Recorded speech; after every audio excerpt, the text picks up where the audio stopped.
Hello children, I welcome all of you in today's English session.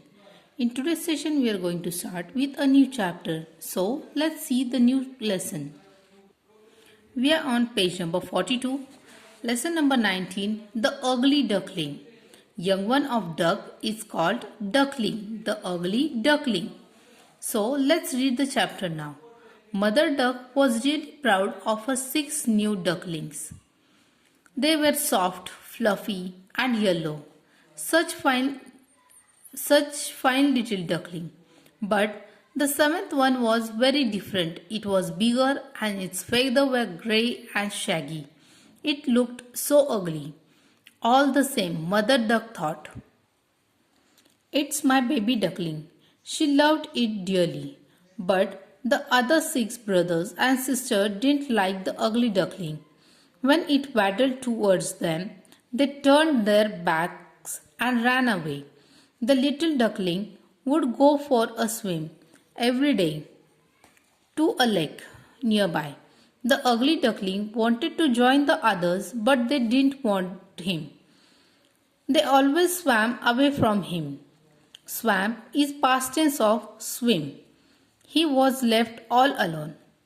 The ugly duckling swam better than the other ducklings, which did not please them at all. They teased him about his ugliness. His only friend was his mother. Other ducks told his mother, "All your ducklings are smart, but this big fellow looks so different. Why is he so ugly?" His mother only said, "He is mine and I love him too." At last, feeling very lonely and sad, the ugly little duckling decided to leave the lake. He made his way to the river's edge and swam away with the river.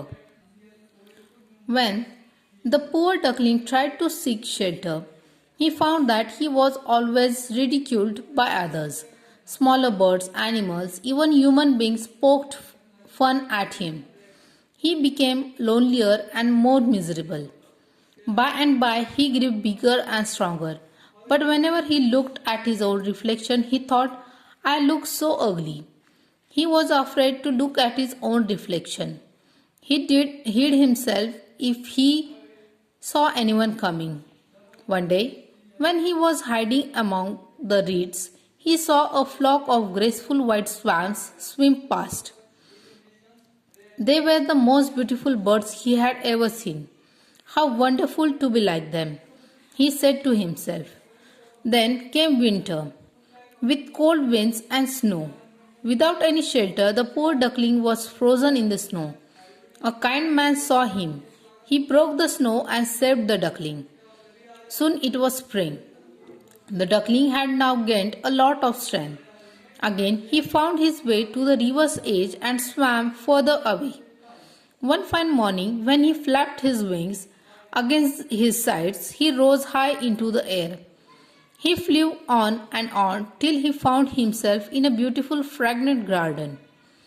For a thicket close by came 3 beautiful white swans, rustling their feathers and gliding lightly over the smooth water. The duckling remembered the lovely birds. He was afraid to meet them, but he felt a strange longing to be with them. He made up his mind to approach them, no matter how badly they treated him later on. He swam towards the beautiful birds and bowed his head down to the surface of water. And what did he see in the clear stream below? His own image, no longer a dark, grey, ugly bird, but a graceful and beautiful swan. The other swans swam round the newcomer and welcomed him. The bird that had lived a miserable life as an ugly duckling was a swan after all. He curved his slender neck and cried joyfully from the depth of his heart. "I never dreamed of such happiness as this while I was an ugly duckling." So children, we read a lesson, The Ugly Duckling. This is a story about a duckling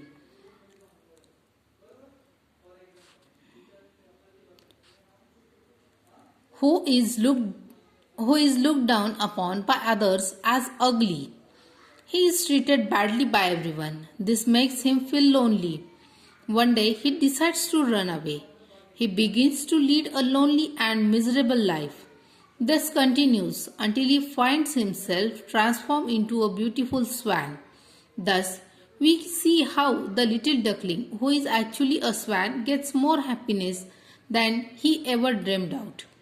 So, children, this was the lesson, The Ugly Duckling, in which the duck had 7 ducklings, from which 6 were very beautiful and 7th was very ugly, means it was not looking as good as the others. And at the last of this story, we understand that actually it was not a duckling but it was a swan. Now, children, you have to read this lesson 3 times. After reading lessons, in your workbook, there are few quick check questions. Write answers of those questions in your notebook and then complete your workbook in neat and clean handwriting. Thank you. Bye.